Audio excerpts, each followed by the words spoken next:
For hundreds of years, people whispered about them as a secret weapon in the fight for survival. We're now revealing the Solgiers, the elite whose creativity solved problems that seemed impossible and whose unwavering kindness built unbreakable bonds. Learn about the true strength of human resilience as we tell the story of the galaxy's most unlikely heroes. The word Solgier first showed up in galactic records in 2287, when it was quickly written down in the emergency logs of a dying Krillian space station. The commander of the station, a being named Vorith, wrote his last entry with shaking hands. The humans sent their Solgiers. We thought we were going to die, but they didn't come with weapons. They came with hope. What does Solgier mean? If you ask 1,000 different species in the galaxy, you'll get 1,000 different answers. The Krillians think of them as miracle workers who saved their dying world. They are the people who built the Great Peace for the Theshan Collective. They are both very simple and very complicated for humanity as a whole. They are the best of what we can become. The truth is that military academies and elite training programs didn't make Solgiers. They came from a place that was much more desperate and beautiful. When we first entered the larger galactic community in 2245, we found out the hard way what a harsh reality it was. We got to the cosmic party late. Thousands of species had already built empires, trade routes, and borders that went across entire star systems. They could easily take everything we had and wanted nothing from us. But people had something special that couldn't be measured in weapons or resources. We had made it through our own destruction. We had fought our way back from the edge of nuclear destruction, environmental disaster, and social breakdown. We had learned over many painful mistakes that survival required more than just strength. It took understanding, flexibility, and an almost stubborn refusal to give up on each other. They didn't pick the first Solgiers. They offered to help. In 2251, the Andorian crisis broke out, threatening to throw an entire sector of space into chaos. The Galactic Council asked for help, but it was really a test. They wanted to know what these new humans could do besides make big promises and have a lot of hope. Marcus Webb worked as a water reclamation engineer on Mars. Elena Kovacs was a conflict mediator who had spent 20 years settling resource disputes in the asteroid belt. James Okonkwo was a systems architect who had rebuilt broken infrastructure on 3 continents. None of them were soldiers in the usual sense, but they all answered the call. When they got to Andoria Prime, they thought they would find a war zone. What they found was much worse. 2 civilizations fighting to the death over a water source that both claimed as holy ground. Years of distrust had ruined every chance at a deal. The Galactic Council had sent peacekeepers, mediators, and even threatened to send in the military. Nothing worked. Marcus didn't spend the first week negotiating. Instead, he spent it wading through the disputed water channels with a handheld scanner. Elena didn't go to meetings. Instead, she went to family gatherings on both sides, where she ate with them and listened to her grandmother tell stories about the river that used to flow freely. James didn't map out battle lines. He mapped out the underground aquifer system that no one had fully surveyed in over 200 years. On the 8th day, they showed both sides what they had found at the same time. One side wasn't stealing from the other, so the sacred water source wasn't getting smaller. It was dying because an asteroid hit the ground a long time ago and broke open the underground reservoir, causing a slow leak that had gone unnoticed for decades. It wasn't each other's greed that caused the problems for both civilizations. It was bad luck with the land. Neither Andorian faction had the technology needed to solve the problem, but humanity had to make it during Earth's own water wars. Marcus made a system for restoring reservoirs out of things that are easy to find on Andoria. James made a long-lasting distribution network that respected the sacred sites of both cultures. Elena helped enemies work together to build something that made them partners in fighting a common geological enemy. For the first time in a generation, water flowed freely 3 months later. The Andorian groups didn't just sign a peace treaty, they also signed an agreement to work together. When asked what payment humanity needed for this miracle, Marcus just shrugged and said, "Just remember that we helped. We might need friends one day." The Galactic Council was speechless. They thought they would fail or, at best, get a short break from fighting thanks to human technology. What they saw was something that had never happened before. A real resolution that made both sides better off than they were before the fight started. The news spread quickly through the diplomatic channels. These people had a different way of doing things that seemed almost naive in its optimism but was very effective in its execution. They didn't force solutions on people, they found them. They didn't ask for compliance, they built agreement. They didn't fight, they worked things out. During a meeting of the Galactic Council, the word Solgier came up because of a mistake in translation.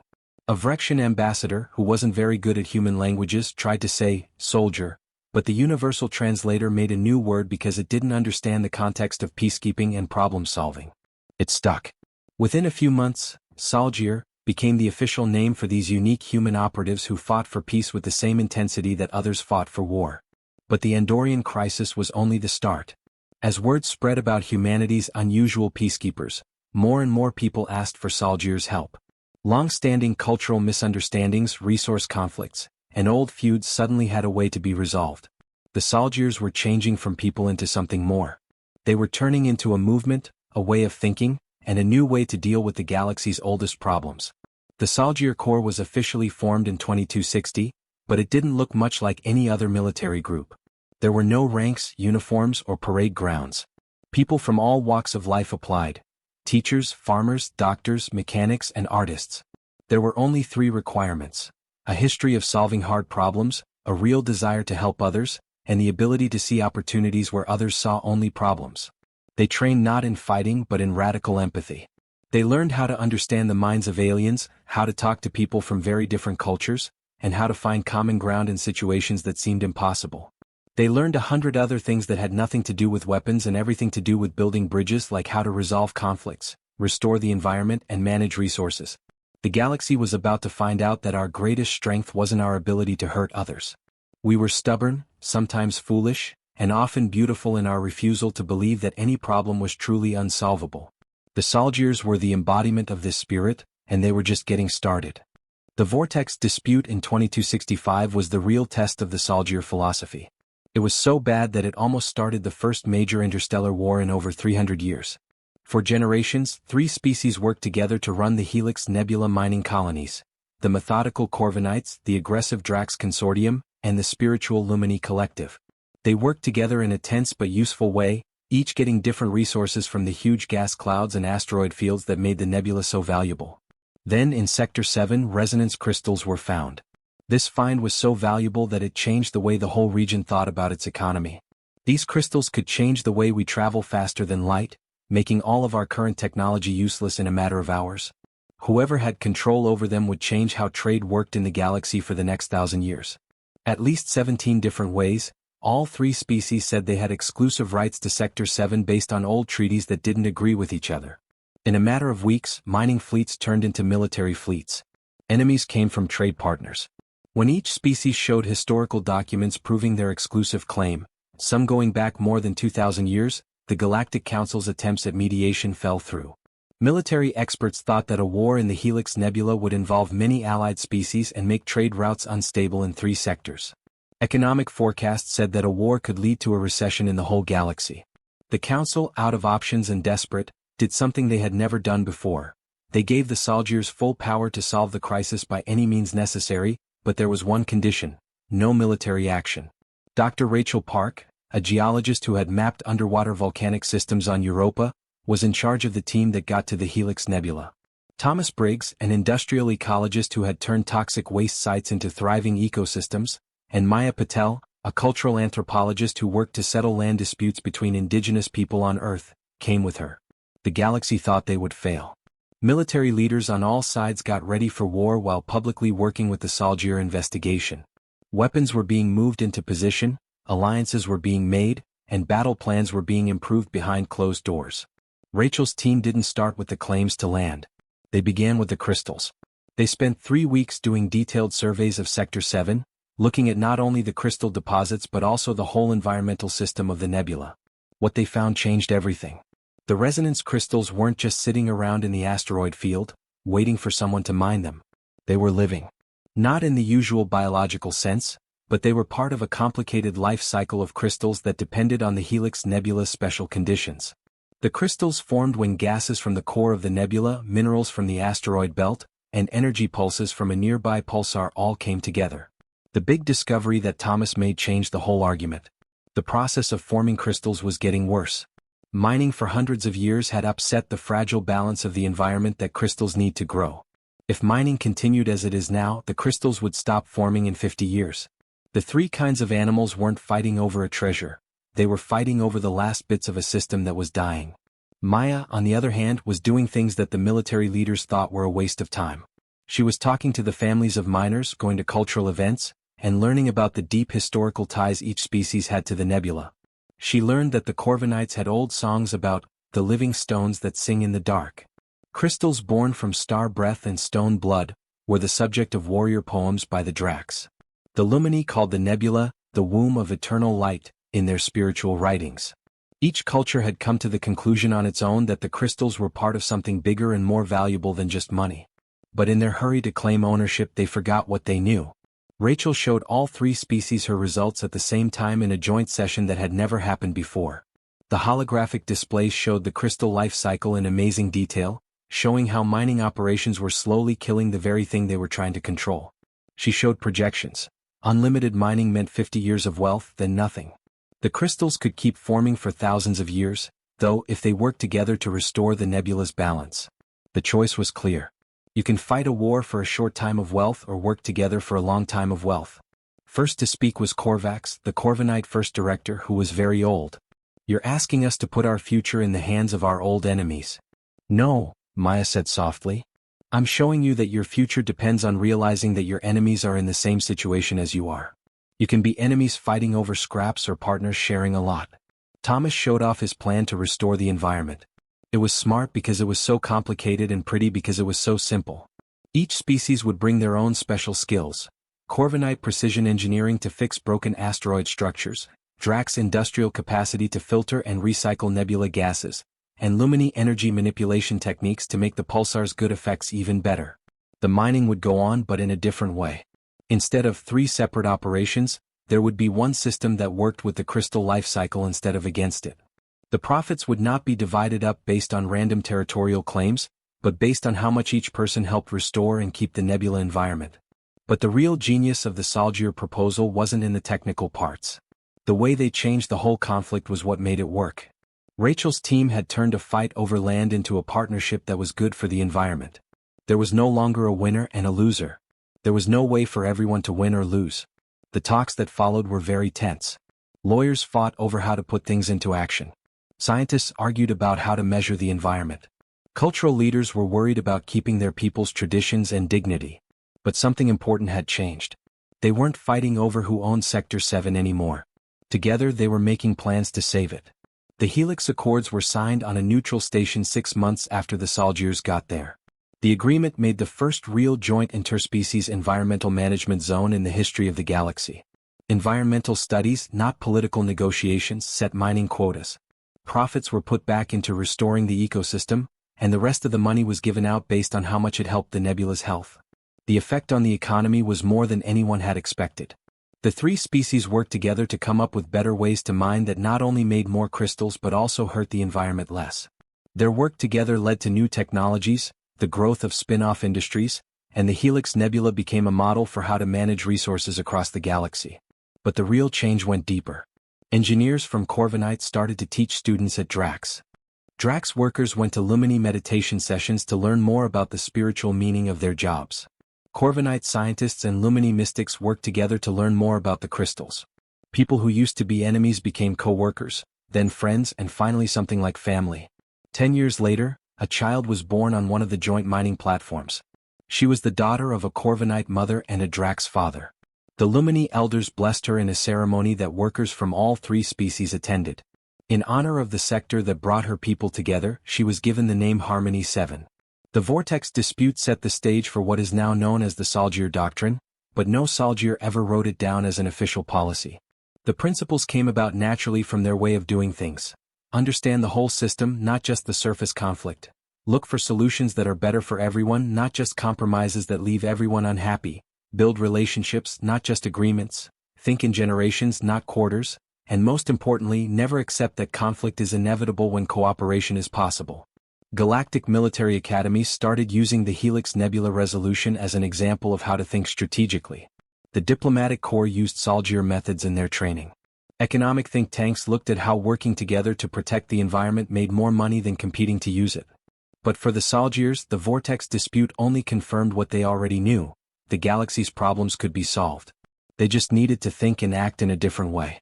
Not the bravery to fight, but the bravery to believe that enemies from the past could become friends in the future. And this was only the start. The real test of the Solgier spirit was coming. A plague that could turn into a genocide. The nebula plague of 2272 started with a whisper in the medical reports from the Outer Rim colonies. It ended with humanity changing how the galaxy thought about heroism, compassion, and sacrifice forever. It began in a harmless way. 3 crew members on a trading ship from the Theshan outpost had strange symptoms: crystalline growths under their skin, neural deterioration, and their immune systems slowly breaking down. They were dead within days. In a matter of weeks, the whole outpost was put under quarantine because so many people got sick. The disease spread at a terrifying rate. It easily crossed species lines and infected Thesians, Vrexians, Andromedans, and a dozen other species, killing them all equally. 97% of people died. There was no way to stop it from getting worse, no cure and no treatment. Victims had about 2 weeks to live after the first symptoms appeared, and those weeks were full of pain that can't be put into words. The Galactic Health Consortium set up strict rules for quarantining. Planets were cut off from each other. All trade routes were closed. The disease couldn't get to the core worlds, where billions of people lived close together. The colonies on the Outer Rim, which were home to millions, were basically left to their own devices. The first reports came in while Dr. Jennifer Walsh was at a Solgier medical training seminar on Earth. She was a virologist who had spent 15 years studying pathogens that can infect more than one species, getting ready for this kind of crisis. She was horrified by the medical data that kept coming in.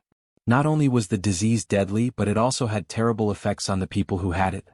"They're going to let them die," she told her coworker, Dr. Raj Deshmukh, a brilliant immunologist who had made vaccines for 3 diseases that had never been cured before. "The health consortium won't put the core worlds in danger. In their eyes, those colonies are already dead." Raj opened the maps for the quarantine. There were now more than 40 colonies that were cut off from the rest of the world. They were home to about 12 million sentient beings from 17 different species. "Someone should help them," he said softly. Jennifer said, "We need to help them." Within hours, Jennifer had put together a volunteer medical team of 43 Solgiers, including doctors, researchers, epidemiologists, and support staff. They knew how likely it was. There was no way out of the quarantine. They wouldn't be able to leave once they went in until the plague was over. It could take years or months.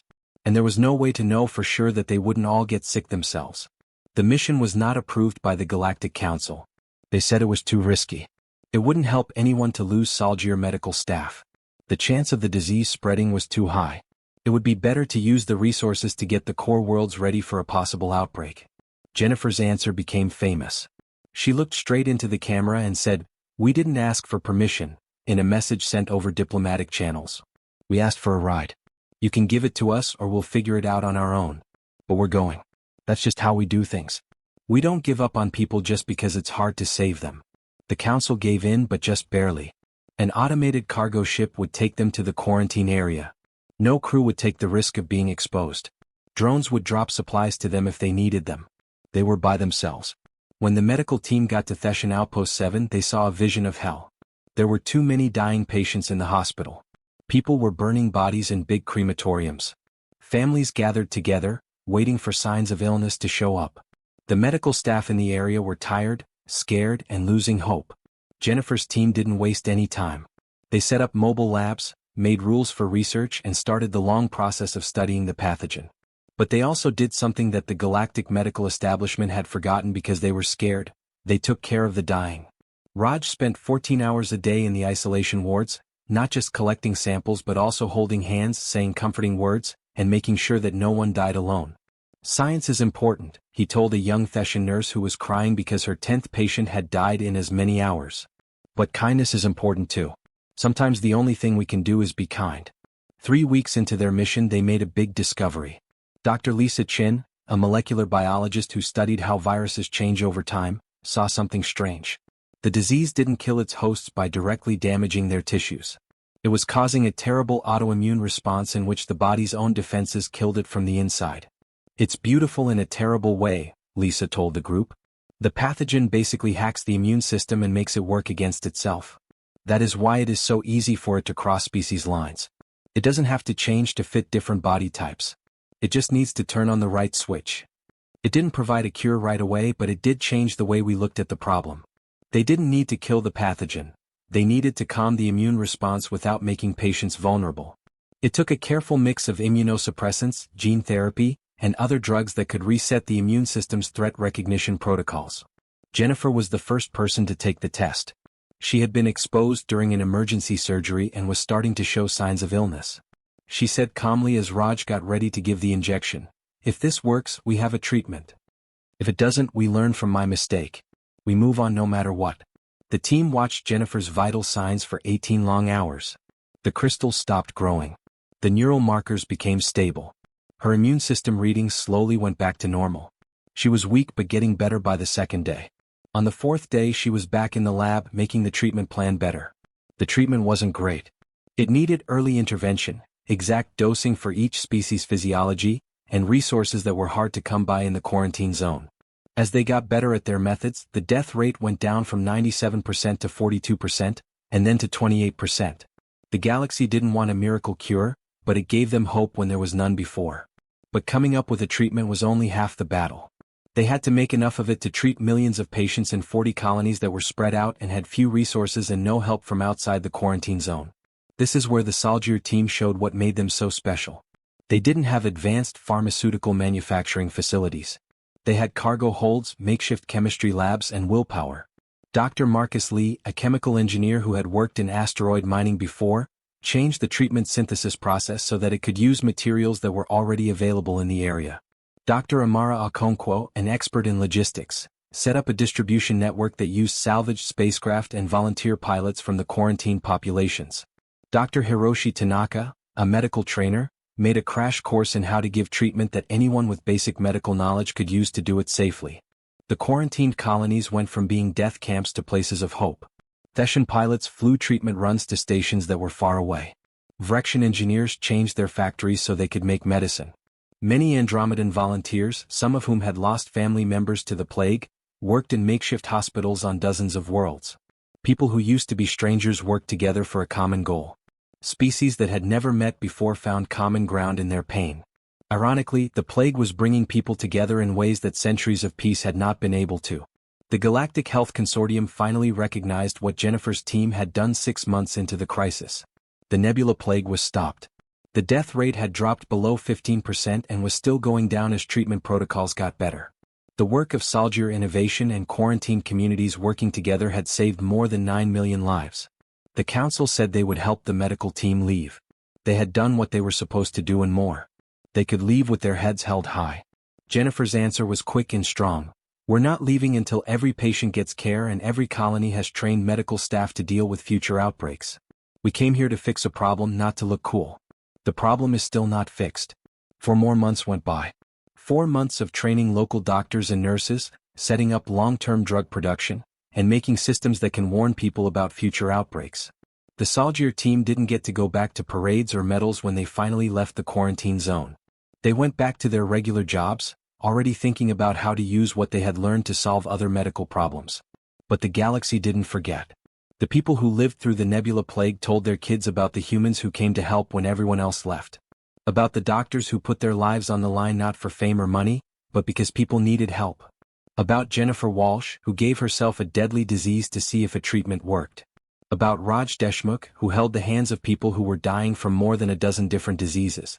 About 43 volunteers who showed that love can be stronger than fear. The nebula plague led to the Solgier medical doctrine. Go where you're needed most, not where you're wanted most. Share knowledge freely because hoarding knowledge doesn't help anyone. Build local capacity instead of making people dependent. Never accept that anyone is beyond saving. And most importantly, never forget that behind every statistic is a person, a family, and a life worth fighting for. The response to the nebula plague had far-reaching effects on galactic medicine.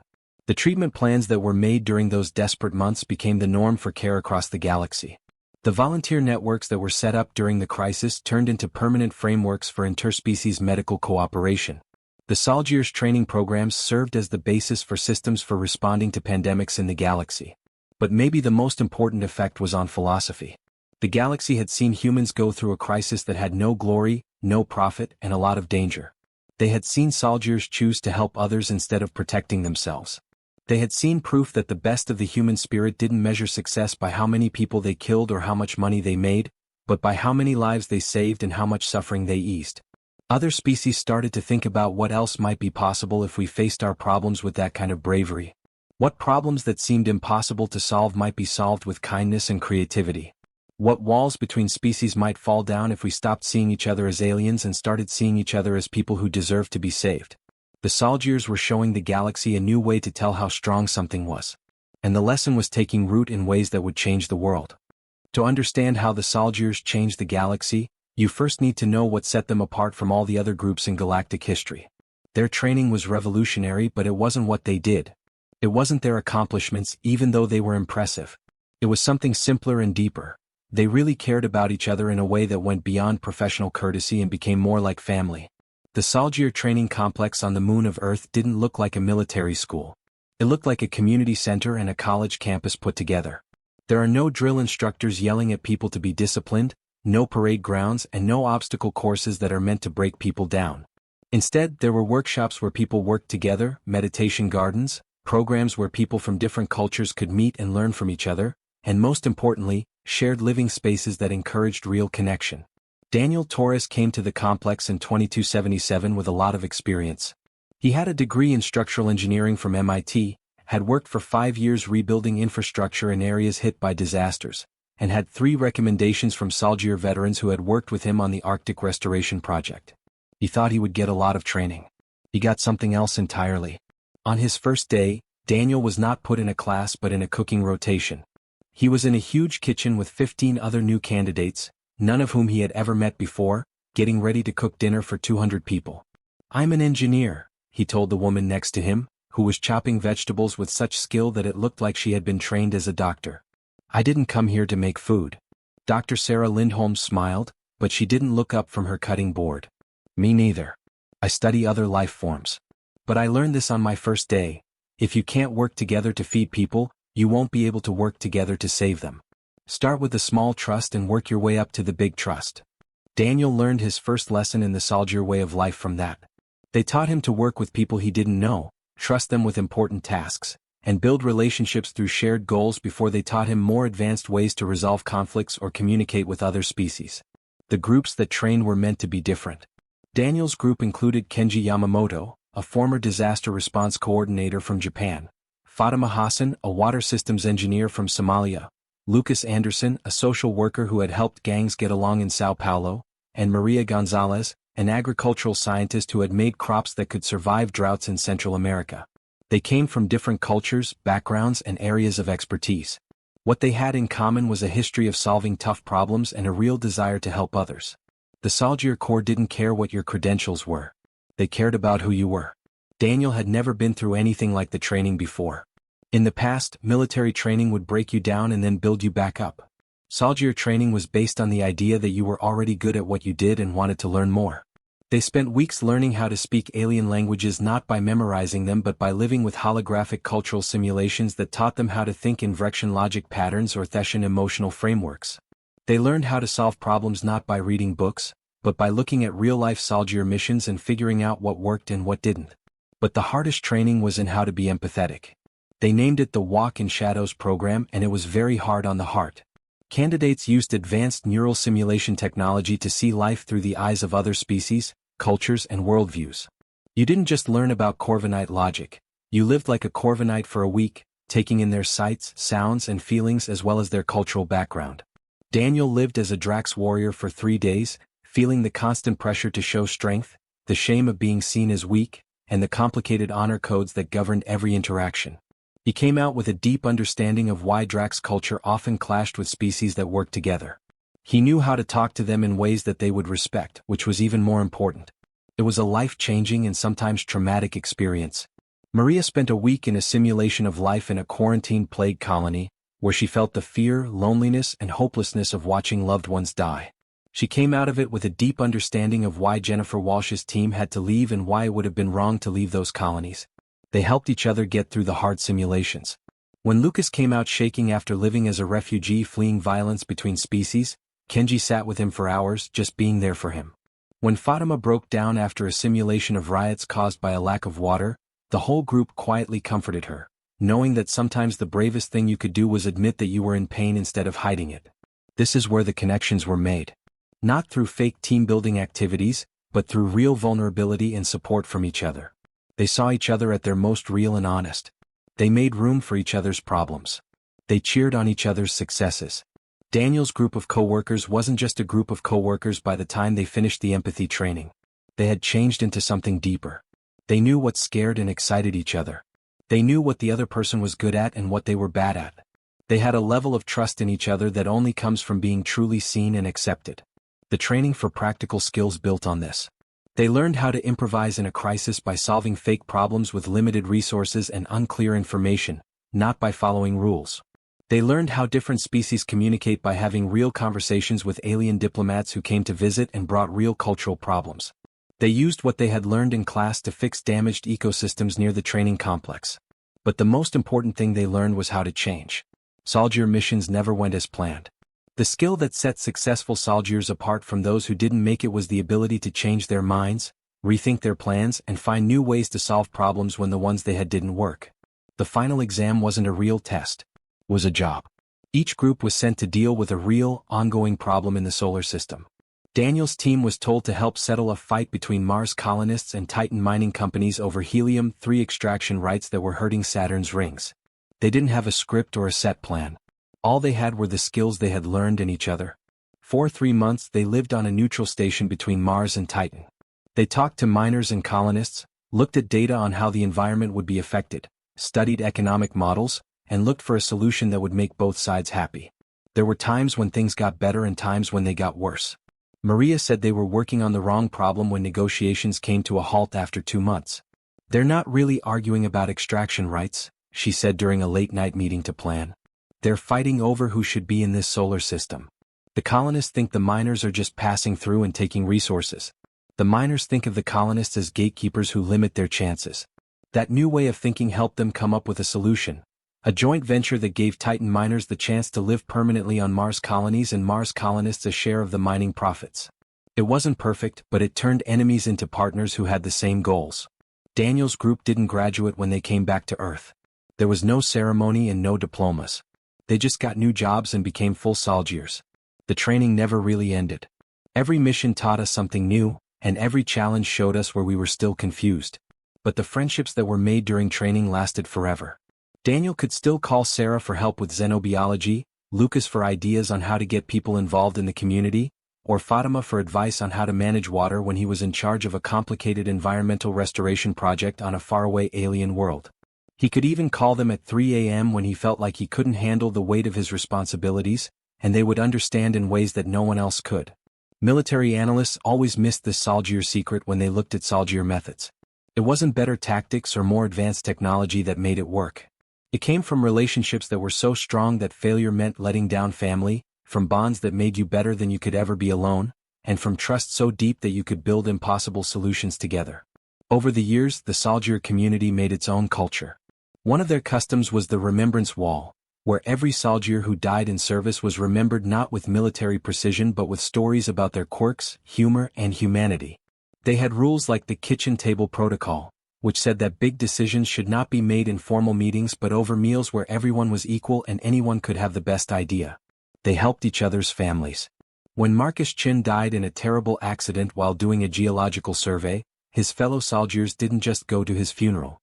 They helped his partner deal with his grief, taught his kids, and made sure that his family would never have to go through hard times alone.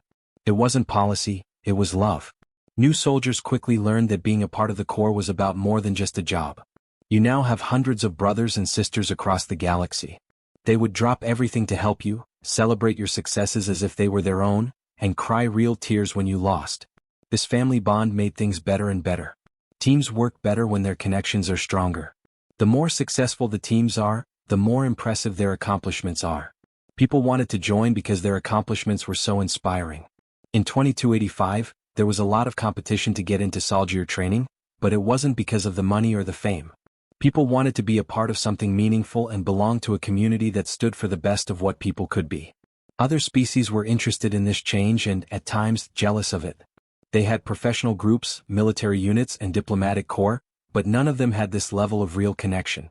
The Soldiers weren't pretending to be family to keep the team together. They were family but not by blood. They were family because they cared for each other and had a common goal. This model started to spread. Other species began to change their own organizations after seeing how Solgier did it. The Vrexian Science Collective started using cohort training like the Solgier. The Thetian Diplomatic Service set up programs to help people understand each other better. People in the galaxy began to realize that the best teams weren't made by competition and hierarchy, but by trust and working together. The Solgier Corps showed that humans had given the galactic community something valuable. The idea that we are stronger together than apart, that being vulnerable can make us stronger, and that caring for each other is not a sign of weakness but the key to every important achievement. And they were about to do it again, this time on a scale that would change the whole galaxy's view of what teamwork could do. The galactic economy was doing well in early 2283. There was a lot of activity on trade routes. There were no problems with diplomatic relations. The lessons learned from the Vortex Dispute and Nebula Plague led to more cooperation between species than ever before. It felt like a time of great wealth. After that, the quantum storms started.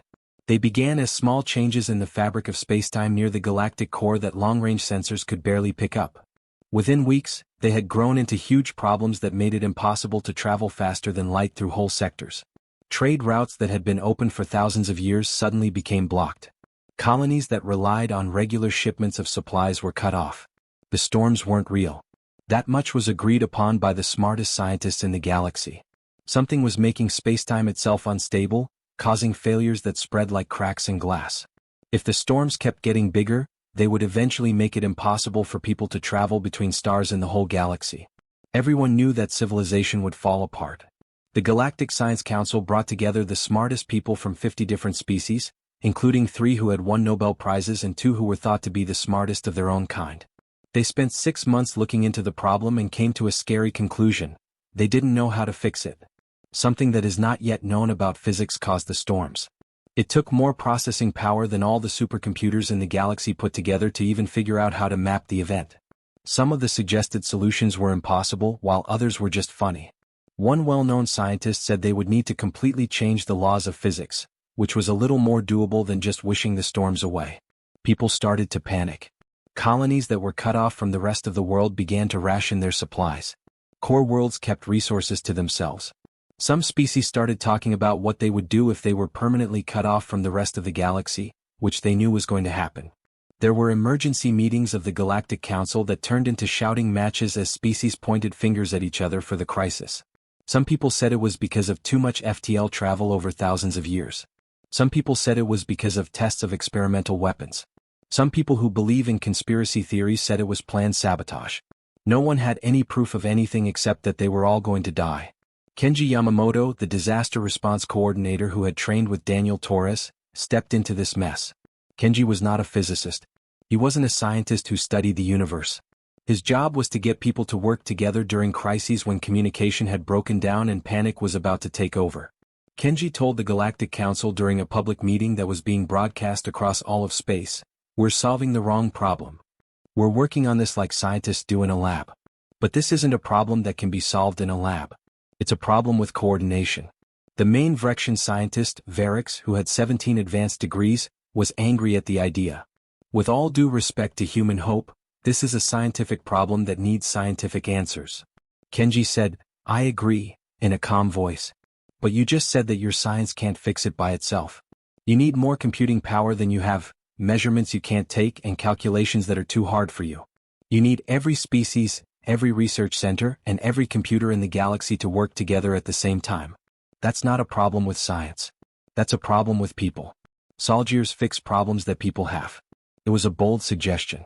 Get all the big civilizations in the galaxy to share their resources, information, and technology without charge. Make a network of computers that spans thousands of star systems. Coordinate millions of scientists from hundreds of species who use different methods, talk to each other in different ways, and in some cases were fighting over land. The political barriers alone looked like they couldn't be broken.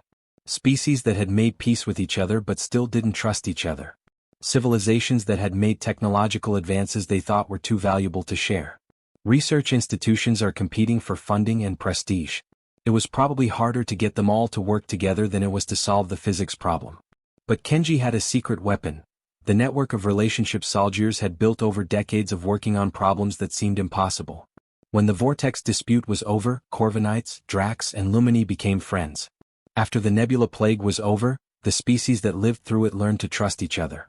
Every Solgier mission built relationships, goodwill, and most importantly showed that working together worked. Kenji put together a team of 200 Solgiers, each working with a different species or institution in just a few days. They weren't supposed to do the science, that was up to the experts. Their job was to help people work together, translate not only languages but also methods, and most importantly, remind everyone that they had worked together to solve problems that seemed impossible before. Daniel Torres was at a Corvinite research station, working with Vrexian quantum physicists and Thetian mathematicians who had never worked together before. Because of his engineering background, he knew just enough to tell when they were talking past each other because they had different ideas about how things worked. During a heated argument about measurement protocols, he told them, "You're both right. You're using different math languages to talk about the same thing. I'll show you." He spent 3 hours translating Vrexian quantum notation into Thetian probability matrices. This showed that both teams had found parts of the same solution on their own. Similar things happened all over the galaxy. Solgiers served as conduits among disciplines, cultures, and species. They set up rules for sharing data when competing institutions wanted to keep their discoveries secret. They helped settle disagreements when working together threatened cultural pride. When they thought they couldn't get enough resources, they came up with creative ways to solve problems. Maria Gonzalez got agricultural colonies to use their computers in different ways during the off-season. Lucas Anderson got entertainment networks to give up processing power from their rendering farms. Fatima Hassan came up with a water-cooled distributed computing network that used extra heat to keep colonies warm in cold areas. The distributed computational network they made was unlike anything else in the galaxy. Billions of separate processors working together, sharing data across light years, and acting as one huge intelligence with the goal of figuring out the quantum storms. But the real miracle was what happened when the species worked together.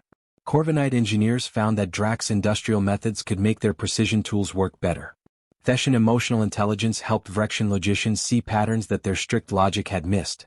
The Lumini spiritual practice of meditative calculation turned out to be surprisingly good at finding mathematical patterns in messy data. They had completely mapped the storms 3 months into the project. After 6 months, they figured out what was going on. Ancient gravitational resonances from the galaxy's formation were finally reaching a critical point, and thousands of years of FTL travel were making spacetime unstable. It felt like finding out that your house was built on a fault line that was finally moving. The answer called for something never seen before: deploying thousands of specialized quantum stabilizers across the galaxy at the same time, each set to the right settings for the local spacetime conditions and all turned on at the same time. There was almost no room for error. If even 1% of the stabilizers broke down or didn't work when they were supposed to, the storms would get worse instead of going away. "Not possible," Varric said flatly. "Just coordinating needs communication faster than light, which the storms make impossible. We don't have the resources to build thousands of stabilizers, even if we could work together. At best, this solution is just a theory." Sarah Lindholm, the xenobiologist who had chopped vegetables with Daniel years ago, smiled. "That's why you need engineers in addition to scientists. Daniel, how fast could we make stabilizers if we changed the design so they could be made here?" Daniel looked up the specs. By making the design simpler and using materials that are common on most industrialized worlds, every major colony could build their own. We're not talking about thousands of different devices. We're talking about one design that can be changed to fit local needs. "Talking?" Kenji asked, looking at the Lumini representative, Luminara, who was calm and peaceful. Luminara said, "Our meditation networks can achieve quantum entanglement across vast distances. We use it to connect with our spirits, but the principle could be used to sync up activation times." "Sharing resources?" Kenji pushed. Krax, a Drax commander who had fought in the Vortex dispute before joining the Solgier, stood. "The Drax Consortium controls the mining of minerals and 40 systems. We can put stabilizer materials at the top of the list. And I promise that every species here can add something important." The next thing that happened was the biggest group project in the history of the galaxy. Every major civilization gave money, knowledge, and people to help. For hundreds of years, species that had been enemies worked together. Technologies that people had kept secret became open-source projects. The galaxy became one huge workshop where people worked to stay alive. Everything was organized by Solgiers. They weren't in charge.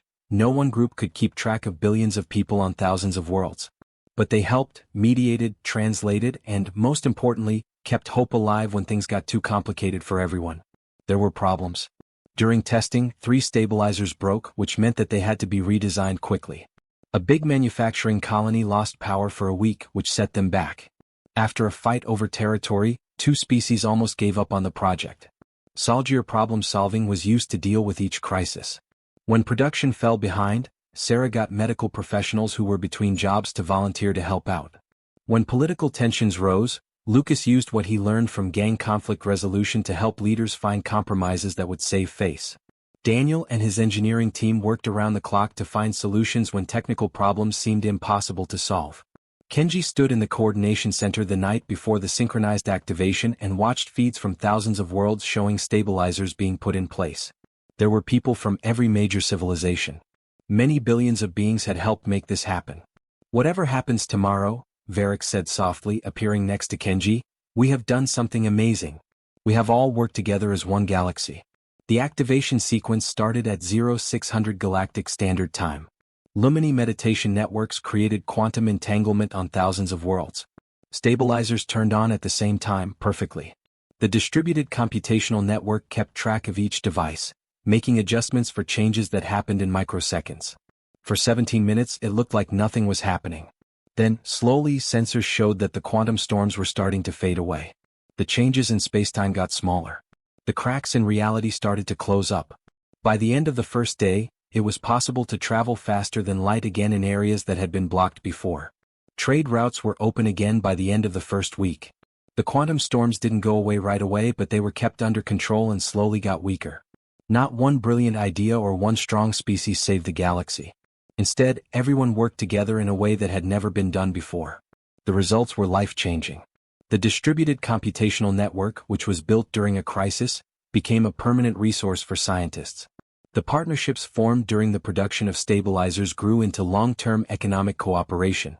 The relationships that were formed between species during the project grew into real friendships. But the biggest change was in the mind. The galaxy was about to die, but it came together to fight back. Every species had shown that they could put their differences aside for the greater good. The Solgier philosophy, that working together leads to better results than competing, and that we can solve problems that seem impossible alone, had been proven on the biggest possible scale. Military alliances started to break up, not because people were naive but because they were no longer useful. Why keep defense pacts with possible enemies when you just showed that everyone was on the same side? Economic groups let people cross their borders. Cultural exchanges thrived. The galaxy was changing into something new and never before seen. A real community. What about the Solgiers? They went back to their normal jobs without making a fuss. They solved problems on a smaller scale and built relationships one conversation at a time, showing every day that technology and military power were not the most important things humanity could do for the galaxy. The simple, revolutionary idea was that caring for each other makes us all stronger. By December 2025, the term Solgier had evolved beyond a mere label for particular human peacekeepers. It had become a philosophy, a way of looking at problems that went beyond culture and species. To understand this change, you need to know what made the Solgier approach so different from everything else that came before it. Ambassador Tyre of the Vrexian Alliance stood in front of the Galactic Philosophy Institute and spoke to an audience of scholars from 70 different species. 5 years ago, Tyre was a military strategist who pushed for Vrexian territorial claims to grow aggressively. He was going to give a talk today called, "How Humans Taught Me to Think Differently." Tyre started by saying, "I used to think that strength meant being able to force your will on others. Winning, being in charge, and having a better strategy were the main things I learned in school. During the Vortex dispute, I met a person named Rachel Park who asked me a question that changed my life. What if winning means that everyone gets what they need?" Tyre's change wasn't special.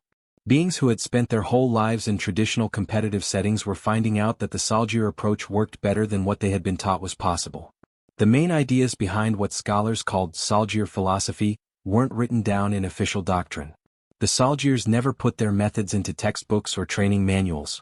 Instead, the principles came about naturally by watching how Solgiers always handled problems. Principle 1.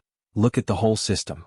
Traditional problem solving was all about problems that needed to be solved right away. The Solgiers taught people to look at whole ecosystems of cause and effect instead of just one thing at a time. Marcus Webb didn't just look at the water supply when he looked into the Andorian water crisis. He looked at the geology, the weather patterns, the changes over time, and the social dynamics of the area around the resource. The answer came from seeing the whole picture, not just the signs of the problem.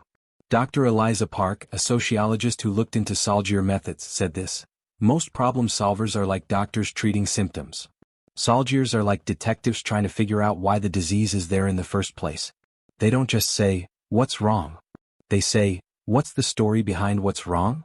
Principle 2. Look for solutions that benefit everyone. Traditional negotiation assumed that resources were fixed and that the outcome was zero-sum. Your gain is my loss. The Solgiers changed this way of thinking by always finding ways for everyone to be better off after the conflict. Instead of being divided among different species, the Helix Nebula became a shared resource that made everyone richer than they could have been if they had fought over it. The quantum storm crisis didn't just save civilization. It also led to new technologies and partnerships that helped everyone move forward at the same time. "Humans taught us that the pie can get bigger," said Korvax, the Corvinite director who signed the Helix Accords. "We were arguing over pieces when we should have been working together to make a bigger pie." Principle 3. Make connections, not just deals. Treaties were made by diplomats. Soldiers made friends. The difference was huge. When things changed or when breaking the treaty seemed like a good idea, it could be done. Friendships made moral duties that went beyond the law. During the quantum storm crisis, species shared technology and resources that went far beyond what any treaty said they had to. They did it because they had worked together before, trusted each other, and built real relationships through their past work together. Maya Patel once said it simply, "Agreements are about what you'll do. What you mean to each other is what makes a relationship. It's more important who you are than what you say you'll do." Principle 4. Don't think in quarters, think in generations. In business and politics, people often focused on short-term results. The Solgiers had a longer view of success, measuring it in decades and centuries instead of fiscal years or election cycles. The work to restore the environment in the Helix, the goal of Nebula, was to last for thousands of years. The medical infrastructure built during the response to the Nebula plague set up systems that would last for generations. The distributed computational network that came out of the quantum storm crisis is now a permanent resource for the whole galaxy. Luminara of the Lumini said, "People taught us to be patient. Not waiting around but working to make long-term growth happen. They plant trees that they will never see fully grown." Principle 5. Don't ever accept that conflict will happen. One of the most revolutionary ideas in Solgier was that no problem was truly unsolvable and no conflict was truly unavoidable. When everyone else said, "Impossible," Solgiers heard, "No one has found the answer yet." This wasn't being too hopeful. It was practical determination based on a history of success. For generations, people thought the Andorian water crisis couldn't be solved. That is, until humans came. The Nebula plague was said to be a death sentence until Jennifer Walsh said she wouldn't accept that. People thought the quantum storms would wipe out all life until Kenji Yamamoto put together a galaxy to show that they weren't. Varix, the Vrexian scientist who had first dismissed human contributions, said, "Humans have this almost stubborn insistence that problems are meant to be solved. They don't give up when they face the impossible. Instead, they get curious as if they're personally offended that something hasn't been fixed yet." There were no lectures to teach these principles. They were learned through experience, shown through action, and taken in through observation. Species that worked with Solgiers learned the method not by studying it but by living it. Schools all over the galaxy started using Solgier case studies in their lessons. Military schools taught tactics and how to deal with problems. Business schools studied how economics works when people work together. Medical schools stressed taking care of the whole person and the health of the community. But the real change came from the ground up. Young creatures from many different species began to see problems in new ways. Before coming up with solutions, they asked, "What's the whole story?" Instead of accepting competitive frameworks, they looked for outcomes that worked for both sides. Instead of just talking about terms, they got to know their competitors. The Thesian Youth Council started a program called Young Solgiers that taught kids how to work together to solve problems by doing community service projects. The Drax Consortium used to be all about being the best in business, but now it's all about managing resources in a way that lasts. The Lumini meditation networks included problem solving as part of their spiritual practices. Sociologists found a measurable change in galactic culture by 2285. The number of conflicts between species had gone down by 47%. There had been a 63% increase in economic cooperation. Trust levels across species lines went up in ways that would have seemed impossible a generation ago. This wasn't heaven. There were still problems. There were still disagreements. There were still times when resources were hard to come by. But the way people usually deal with problems had changed completely. The question changed from, "How do we win?" to, "How do we all get what we need?" The Galactic Council used to be a place where rivals could settle their differences. Now it is more like a group that helps people work together on projects. Instead of making treaties to stop wars, they worked together to solve problems that affected everyone. When a group of colonies ran out of food because their crops failed, they didn't hoard it to compete. It was immediate coordination, sending agricultural surpluses from some areas to areas with shortages, agronomists from different species working together to make crops that can survive drought, and economists changing distribution networks to make them more efficient. The Solgier method had become second nature. In 2286, Professor Eliza Park published a thorough study called The Solgier Effect: How Human Philosophy Changed Galactic Civilization. Her research found thousands of case studies that showed how Solgier methods had been used and changed by different species. In her conclusion, she wrote, "What's amazing is that humans didn't come up with these ideas. Different cultures had their own ways of working together to solve problems. The amazing thing is that people showed it worked on a large scale. They showed that these ideas weren't just good ideas, they were also useful for solving real problems. The change was unavoidable once the galaxy realized that working together was better than competing." The Solgiers themselves were humble about how much power they had. Daniel Torres laughed when asked in an interview about changing galactic civilization. "We didn't change anything. We just showed people what they could already do. Every species has people who care about others, want to fix problems, and think that working together is better than fighting. We just gave them the green light to act on those instincts by showing them that it could work." But there was no denying the effect. A new generation of beings was growing up in a galaxy that was very different from the one their grandparents knew. They thought that working together could solve almost any problem, and they believed in solutions that were good for everyone. The old fights weren't all gone. Some species still fought over territory. Some political groups still pushed for competitive instead of cooperative ways of doing things. Selfishness, fear, and tribalism were still part of human nature and, it seems, galactic nature. But these tendencies were no longer in charge. A growing majority who had experienced something better and refused to go back were actively fighting against them. The Solgier philosophy had shown that working together was not only better morally, but also more useful in practice. And once people knew that truth, they couldn't forget it. Young people at universities all over the galaxy studied Solgier case studies not as interesting pieces of history, but as guides for their own futures. In communities that were having problems, the first question was often, what would Solgiers do? In diplomatic meetings that dealt with new issues, the method was always collaborative instead of competitive. The change was not finished and was still going on. Changing civilization is a process, not something that happens all at once. But the way to go was clear. People had come up with a philosophy that spoke to all living things because it spoke to something that everyone wanted: to live in a galaxy where we help each other instead of tearing each other down. And the soldiers? They kept working on the problems and relationships they had, one at a time, to build the future they knew was possible. Not by making big speeches or forcing people to change, but by showing over and over that caring for each other makes everyone stronger. The universe was learning. And something beautiful was growing in that learning.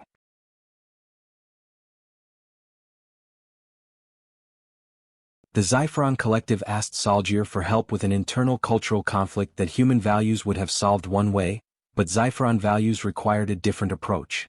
This was a test of this evolution.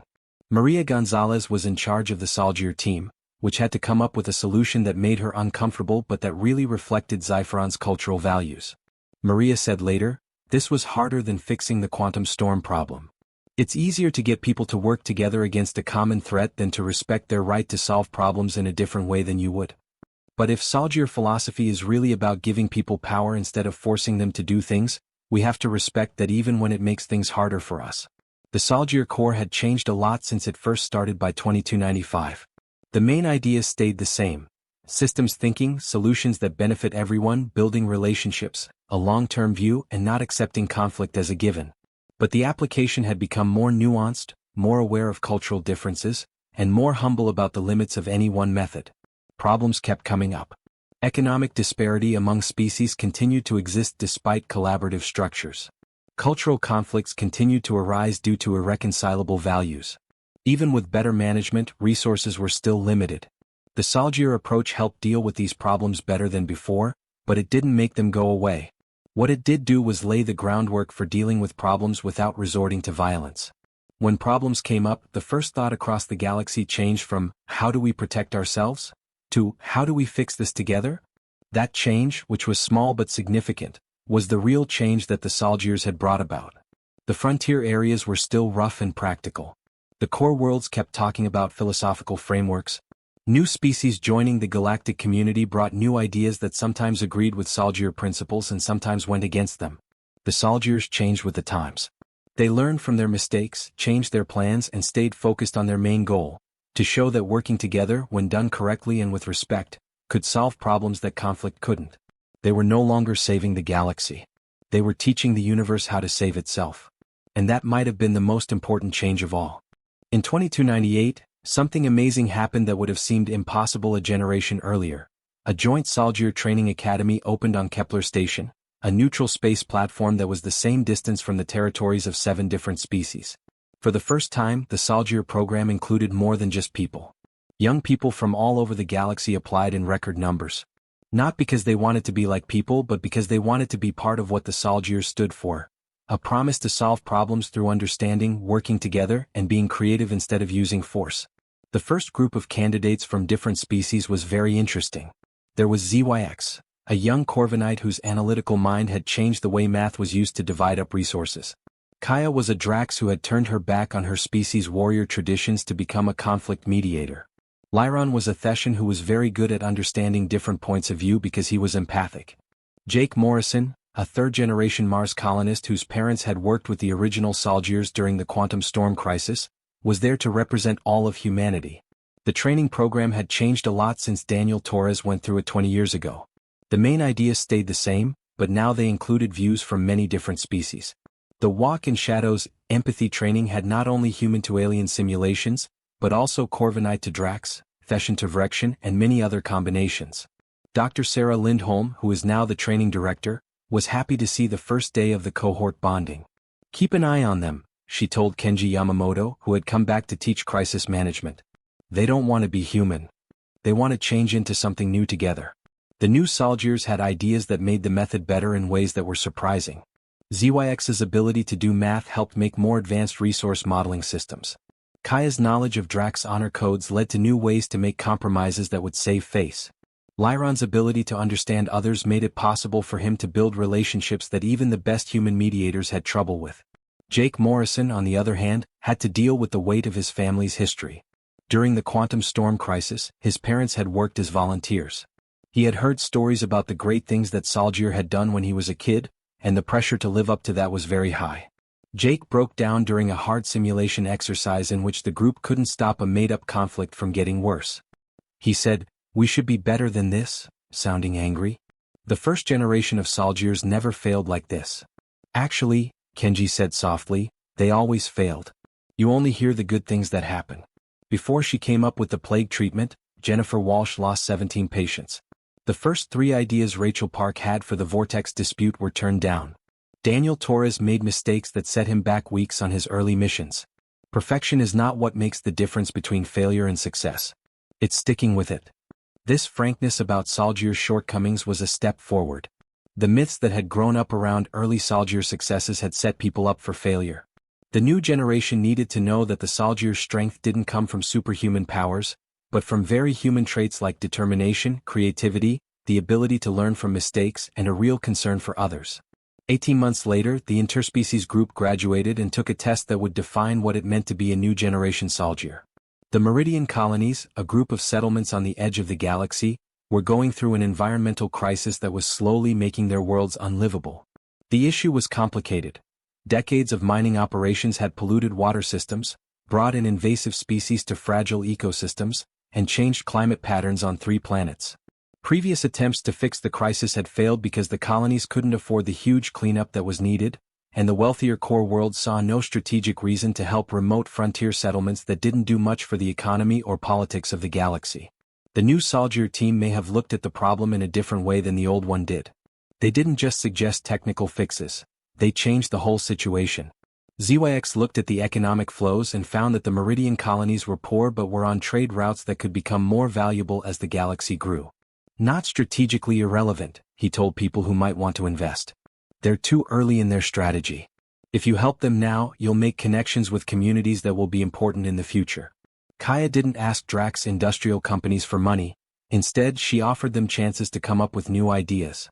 Your companies made pollution technologies to make as much money as possible.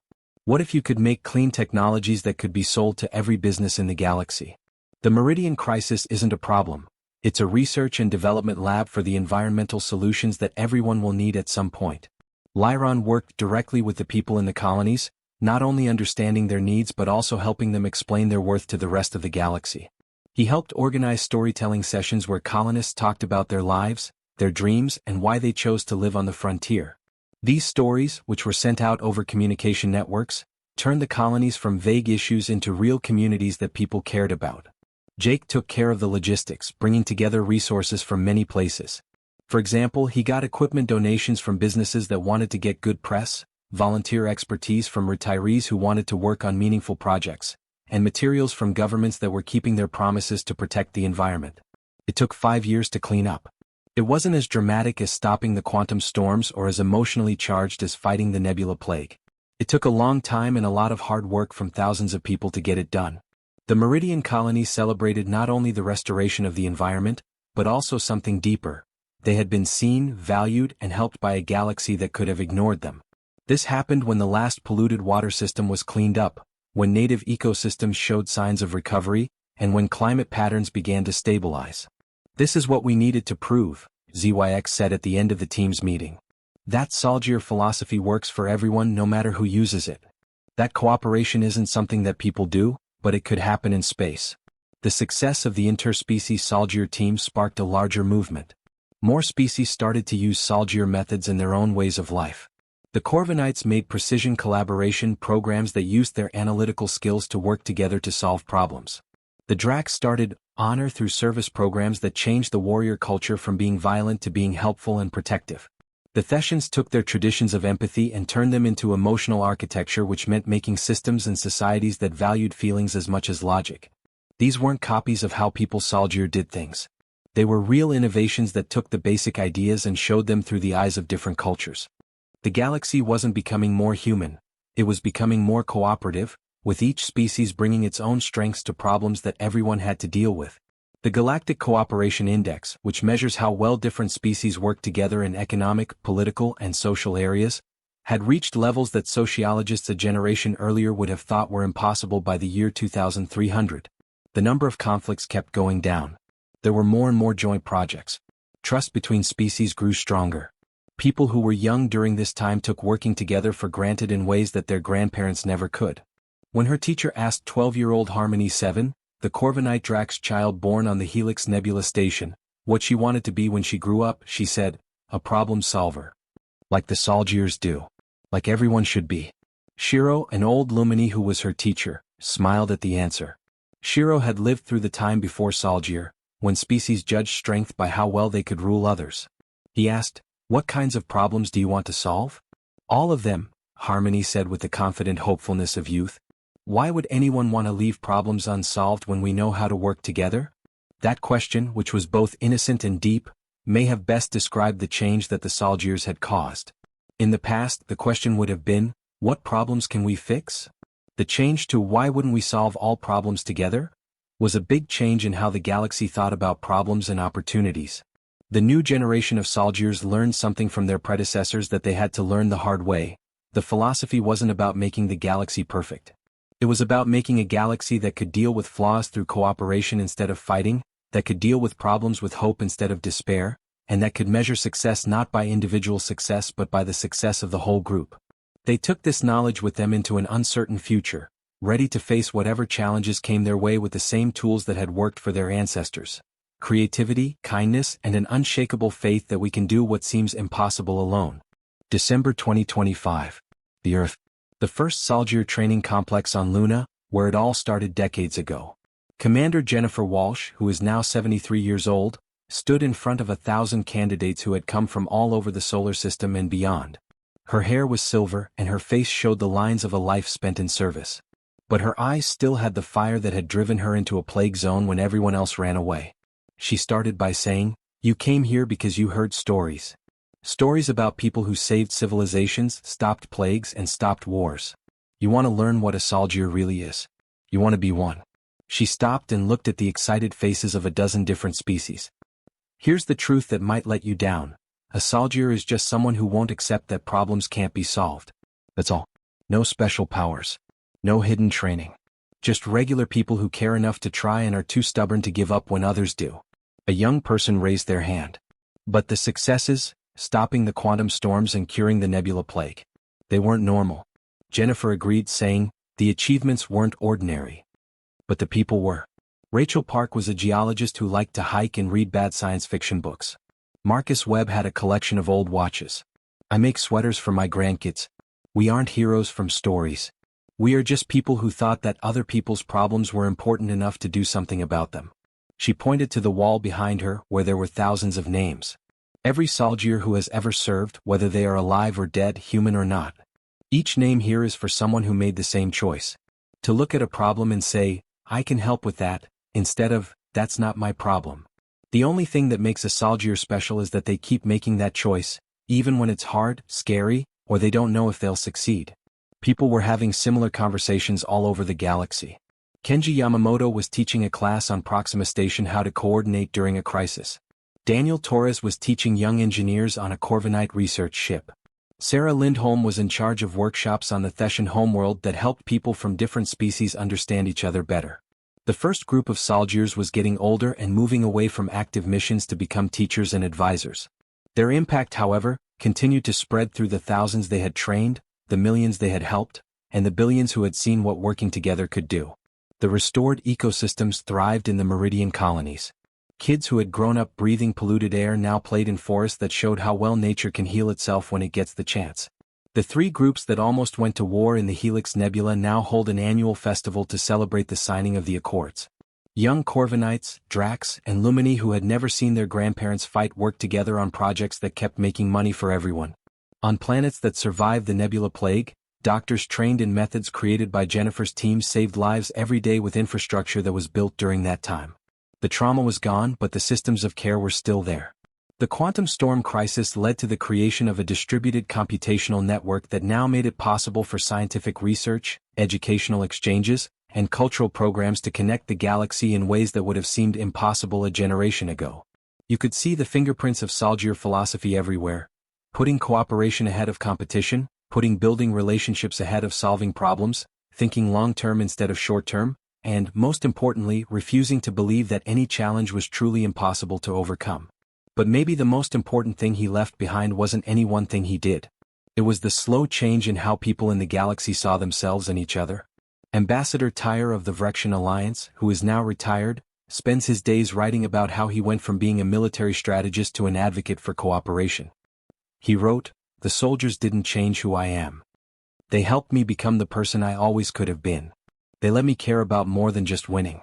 That permission, to care, to work together, and to believe that helping others was good for everyone, spread like seeds on the wind. It took hold in cultures all over the galaxy, turning into new ways of being together, new traditions and new institutions. By December 2025, the word Solgier had taken on a new meaning. It was no longer just a name for some peacekeepers. It had become a short way to say how to live, what to believe, and how to deal with the problems of the galaxy. When problems came up, parents told their kids to be a Solgier about this, which meant be creative, work with others, and don't give up. Teachers gave students Solgier challenges that required them to work together to solve problems and think about how systems work. Solgier days were organized by communities so that people could work together to solve local problems. The myths that had grown up around the early Solgier successes were slowly being replaced by something better. The idea that anyone who was willing to follow the Solgier's rules could do so. You didn't have to be great. You just had to care and make an effort. The fact that the Solgier philosophy became more accessible to everyone may have been its biggest change. What started out as a small group of skilled people had turned into a movement that anyone could join. Some of you will join the Solgier Corps, Jennifer said to the candidates at the end of her speech. Some people won't. But you can all be Solgiers in how you live your lives. Instead of saying, "How can I win?" when you see a problem, say, "How can we solve this together?" When you have a problem, try to find a solution that works for everyone. When problems seem too hard to solve, think about how people in the past solved problems that seemed just as hard. She smiled, and for a moment, the lines on her face faded away, showing the young doctor who once volunteered for a plague mission that everyone said was suicide. A Solgier is just someone who looks at the galaxy and says, "We can do better." And then really tries. That's the secret that no one knows. It was never about us being unique. It was about showing that regular people can do amazing things when they work together with kindness and creativity. To find out what a Solgier really is, look in the mirror. You're already halfway there if you're willing to care about problems that aren't your own, work with others to find solutions, and refuse to believe that conflict and suffering are unavoidable. The only thing left to do is to take the next step. That day the candidates left not because they had joined an elite group, but because they realized they already had everything they needed to make a difference. From afar, the Solgier way of doing things was not something to look up to. It was something they had to do every day in small and big decisions, in how they treated co-workers and strangers, and in how they dealt with problems in their own communities. This knowledge kept spreading throughout the galaxy. The Solgiers came up with revolutionary ideas about working together, but their real gift was showing that those ideas could be put into action, worked, and were open to everyone. The galaxy looked very different at the end of 2025 than it did when the first Solgiers answered the call to the Andorian crisis decades before. People worked together to solve problems that would have led to wars in the past. People used to fight over resources, but now they worked together to manage them. Species that used to be wary of each other now work together as partners. The change wasn't finished yet. It would never be. There were always new problems to deal with. Sometimes old fights started up again. The galaxy was still complicated, messy, and not perfect. But now it had tools that worked to deal with those realities. That had a philosophy that respected both moral values and practical effectiveness. With a generation of people who had learned that caring for each other wasn't a sign of weakness but a sign of real strength. In the end, a Solgier was just someone who thought the galaxy could be better and did something to make it happen. Not by force or coercion, but by understanding, working together, and the stubborn belief that no problem is truly unsolvable when people work together with kindness and creativity. The untold story of humanity's unstoppable elite was that belief, that commitment, that simple revolutionary idea. They weren't superhuman, but they showed that regular people could do amazing things by working together, being creative, and being completely dedicated to making things better. And now everyone who wanted to write the next chapter owned that story. The end.